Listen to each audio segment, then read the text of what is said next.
Преку поезија на Блаже Коневски до повик за нови избори, вака течеше 19-тото продолжение на конститутивната седница. Пратениците од редовите на ВМРО ДПМН жестоко ја бранеа одлуката за нови избори и повлекување на така наречената тиранска платформа. Зијадин Села од Алијансата на албанците врати: ако толку сакате избори, нека се продолжи мандатот на СЈО. Прво, заедно да го свикаме на одговорност за тоа што тој не дал оставка и тука во парламентот да го разрешиме.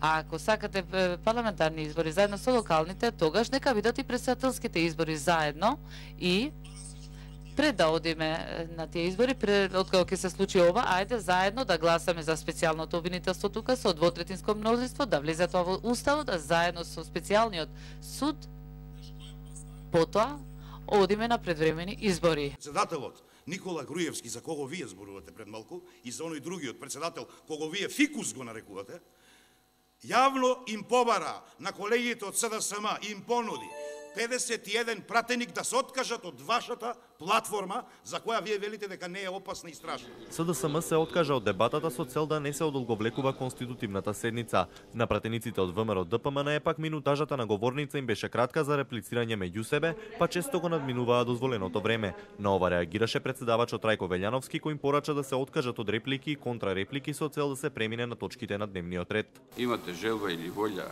или сакате, откажете се од зборот реплики и контрреплики да преидеме на следната точка и на претходните седници претеничката група на СДСМ бараше продолжување на работното време на собранието и по 18 часот, но ова барање Велјановски не го одобри. Изминатите 18 продолженија на конститутивната седница поминуваа во меѓусебно дебатирање на претениците од ВМРО ДПМН против платформата на партиите на албанците.